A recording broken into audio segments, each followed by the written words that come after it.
Bonjour les gens, alors voilà une petite vidéo que j'avais pas forcément prévu de faire parce qu'on en parle déjà beaucoup en ce moment et que je suis pas vraiment la meilleure placée pour parler de ça, mais d'un autre côté je me voyais pas ressortir des vidéos sur ma chaîne sans faire quelque chose comme si ne s'était rien passé, donc voilà, on peut pas faire comme si ne s'était rien passé ce vendredi 13 novembre, mais d'un autre côté on peut pas faire comme si ça devait continuer de nous ronger non plus.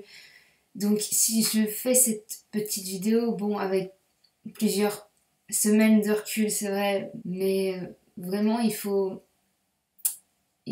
qu'on parle de vous.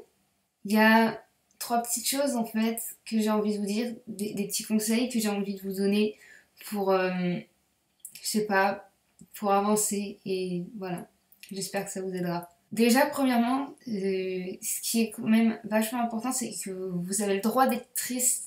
Ça a l'air bête ce que je vous dis, mais vous avez le droit d'être triste, enfin, vous avez le droit de pleurer.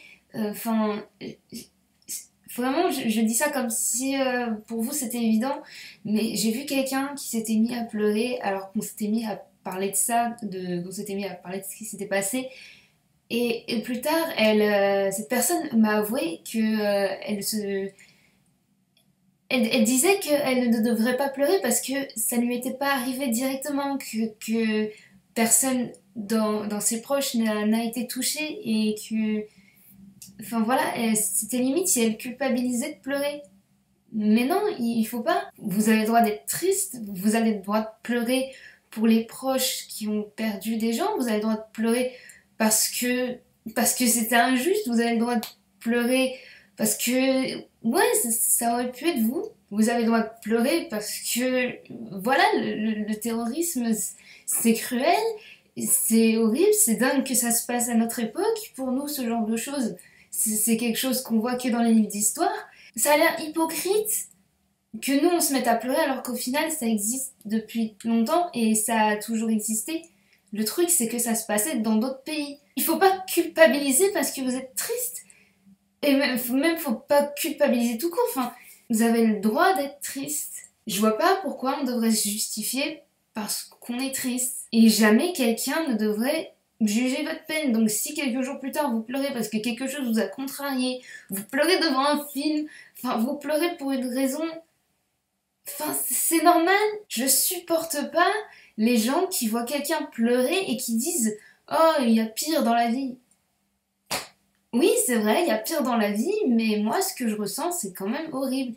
Et, et vous avez le droit de ressentir ça. Vaut mieux ressentir des choses que de rien ressentir du tout. Si dans les réseaux sociaux, on essaye de vous remonter le moral, c'est parce que, oui, être triste tout le temps, c'est assez mauvais. Être toujours triste, ça aide pas. Voilà, ça aide pas. Mais si vous n'êtes pas prêt à aller mieux, je sais pas comment dire ça, si vous n'êtes pas prêt à essayer de retrouver le sourire, bah, continuez à pleurer, ça vous fera du bien et vous avez le droit d'être triste pour ce qui est arrivé parce qu'au final, c'est un petit peu comme si on faisait le deuil de quelque chose, le deuil de ces personnes, le deuil de cette image de la France, enfin de cette espèce de sécurité qu'on avait, le deuil de cet idéal sans guerre, je sais pas, le deuil de cet espoir qui nous arrive jamais rien.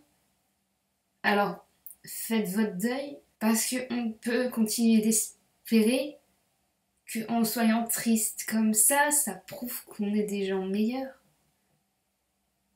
Enfin, je sais pas comment dire ça. Et ensuite, enfin, je dirais deuxièmement que vous avez le droit d'avoir peur. Enfin, vous avez le droit d'avoir peur. Je vois partout des gens qui clament qu'ils n'ont pas peur. Enfin, sur internet, on n'arrête pas de faire ça. Ils disent qu'ils n'ont pas peur.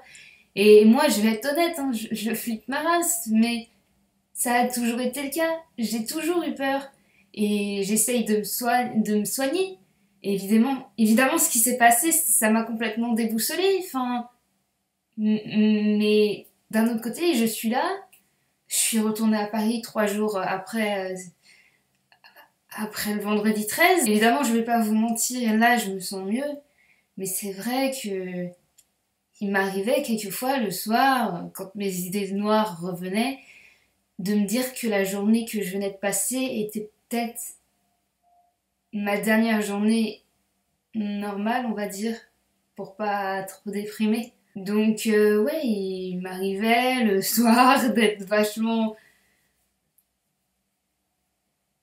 Bah d'avoir peur. Mais moi j'ai la chance d'être aidée par une spécialiste déjà, et aussi par des proches qui s'inquiétaient beaucoup d'ailleurs parce que j'avais besoin de tout déballer sur Facebook par exemple, et les gens se sont inquiétés parce que ils pensaient que ils avaient peur que mes angoisses suppriment tout espoir en moi. Enfin, c'est niais comment je le dis, mais vraiment au final, à force d'avoir peur, ils avaient peur pour moi. Et c'est vrai, enfin, la peur, c'est comme la tristesse. C'est pas bon qu'elle reste constamment là. Mais si vous avez peur, c'est normal. Ça fait partie des sentiments de la vie.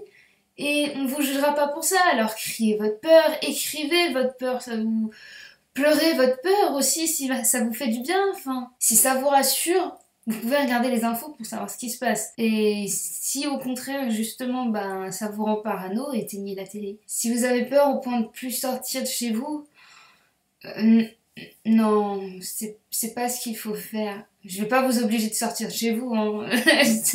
Je suis pas de ce genre de choses. Enfin, je supporte pas ce genre de choses. Je vais pas non plus vous donner des leçons de morale parce que je sais que c'est beaucoup plus facile à dire qu'à faire. Et j'ai toujours aussi détesté les arguments en mode quand on veut, on peut. Oui, je veux sortir, c'est vrai, je veux pas me morfondre. Mais c'est pas en me disant ça que je vais forcément sortir. Tu vois. C'est pas si simple. Mais si vous avez du mal à sortir, bon, je pense que au bout de quelques semaines, ça se fait rare. Mais allez voir les gens, en vrai, leur parler, les voir vivre, vivre tout simplement. Parce que c'est ça la troisième chose. C'est ça le plus important. Vous avez le droit de vivre. Et ça, personne ne pourra vous l'enlever. Vivre dans la peine ou dans la peur. Ouais, peut-être, mais vivez. Comme je disais, des fois le soir, j'ai l'impression qu'aujourd'hui était un dernier jour. Et c'est super déprimant. Parce que des fois, je me dis, oh, il y a des trucs que j'ai fait dans la journée qui étaient complètement vains. Tu vois, c'est deep de ouf. Mais en même temps, je sais pas comment dire ça. Au final, je me suis mise à faire le point. Et je me suis rendu compte que si je devais partir le lendemain, j'aurais aucun regret. Oui, j'ai des rêves. J'ai des même parfois tellement gros que je serais incapable de les faire en une journée. J'ai réalisé que je ne me sentais jamais aussi bien que quand je faisais rire des gens. Ce que j'aimais par-dessus tout mon envie de réussir dans la vie, c'était de faire rire les gens. Et j'ai réalisé que si je partais, je n'aurais pas de gros regrets et que je préférerais partir en sachant que dans mes derniers moments, j'étais moi-même. Même si cela signifie être une grosse trouillarde. Alors voilà, vivez les gens. Je vous dis pas de faire un saut en parachute, de tout plaquer, partir de l'autre côté de la terre ou je sais pas. Mais faites ce qui vous plaît, que ce soit des petits trucs comme des gros trucs. Je sais pas, que ce soit jouer à des jeux vidéo comme faire une balade à forêt, j'en sais rien. Faites des projets pour la journée ou pour le lendemain ou pour les mois, les années à venir. Faites des choses que soyez triste, que vous ayez peur. Si vous êtes triste et que vous voulez voir un film drôle, allez-y. Regardez du Pixar, du Disney ou même des films de merde, j'en sais rien. Si vous voulez voir vos amis mais que vous avez encore peur de sortir, invitez-les chez vous. Faites une pyjama party, jetez-vous des coussins à la figure. Si vous voulez profiter de la vie tout simplement, je sais pas, enfin... Par exemple, lisez un bon bouquin sous la couette en buvant un bon chocolat avec des marshmallows. C'est le pied, putain. On a tous une conception différente de la vie.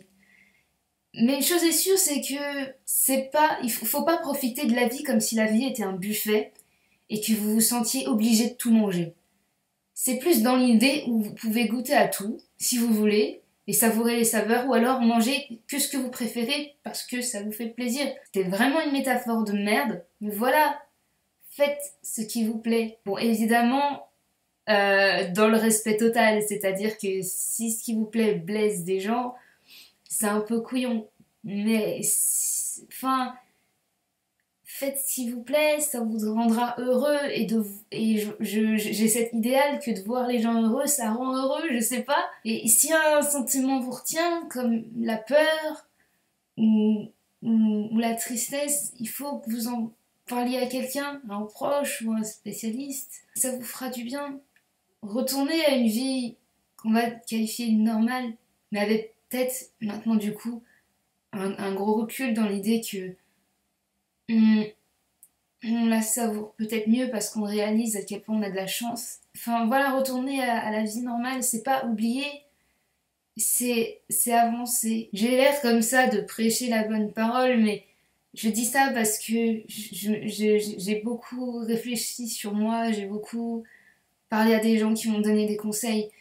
Et voilà, je voulais vous faire partager ces sentiments-là avec vous. Et j'ai encore plein d'autres choses à dire, mais si je dis tout, cette vidéo va durer 1 heure. Donc voilà, en gros, ce que je voulais vous dire.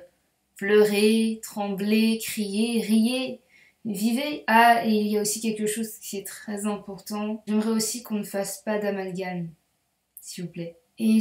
Mais c'est pas utopique, là, ce que je vous demande de pas faire d'amalgame, parce que c'est quelque chose que individuellement vous pouvez faire. Parce que comme il faut qu'on accepte notre impuissance face à ces monstruosités, il faut dire ce que c'est, il faut qu'on reste solidaire, parce que ça nous amènerait à nous battre contre nous.